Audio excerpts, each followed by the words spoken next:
लगातार विपक्ष का प्रोटेस्ट चल रहा है, हाउस में नहीं चल पा रहा है इसी मसले को लेकर। देखिए, ये एक तरह से कह सकते हैं कि एसआईआर का पैच टेस्ट जो लिटमस टेस्ट होता है वो बिहार में हो चुका है और बहुत खूबसूरती से लोकतंत्र को इलेक्शन कमीशन ने मजबूत करने का काम किया है और भारतवासी का जो मतदान का अधिकार है उसको और मजबूत करने का काम किया है। पिछले सत्र में भी हम लोग देखे थे कि एसआईआर के मुद्दे पे ये लोग सदन चलने नहीं दिए थे और उसके बाद बिहार चुनाव हुआ और बिहार की जनता ने इनका जो ये व्यवहार है उस पे आप कह सकते हैं कि इनको करारा जवाब मिल चुका है, लेकिन उसके बाद भी इनके एटीट्यूड में कोई चेंज नहीं आया है।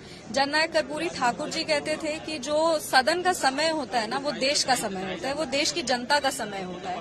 और माननीय मुख्यमंत्री श्री नीतीश कुमार जी ने भी इस चीज को दोहराते हुए कहा कि जो वेल एरिया में जा के बार बार समय बर्बाद करते हैं, वो समय हमारा बर्बाद नहीं हो रहा है, वो देश का समय बर्बाद हो रहा है, देश के हित के लिए जो लोग हैं उनका समय बर्बाद हो रहा है। तो जिस तरीके से ये बार बार एक फॉल्स प्रोपेगेंडा सेट करके और जिस चीज पे ये डिबेट मांग रहे हैं वो पार्लियामेंट के जुरिसडिक्शन के बाहर का है, वो मुद्दा पार्लियामेंट में डिस्कस हो ही नहीं। इलेक्शन कमीशन एक स्वतंत्र संस्थान है, एक संवैधानिक संस्थान है, उसकी एक प्रक्रिया है। इलेक्शन कमीशन कह रही है कि अगर आपके पास कोई कंप्लेन है, आप उसको उस जो फॉर्मल स्ट्रक्चर है, जो प्रक्रिया, आप उसके तहत तो कंप्लेन करिए, हम लोग उस पर काम करेंगे। पर आपको वो भी नहीं करना है।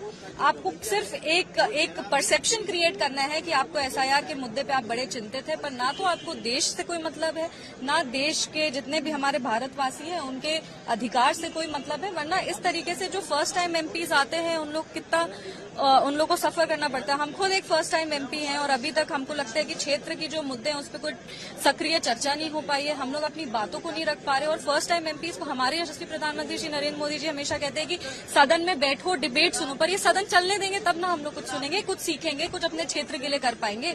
जो क्षेत्र की तमाम जनता हमें देख रही है, हम उनको क्या जवाब देंगे।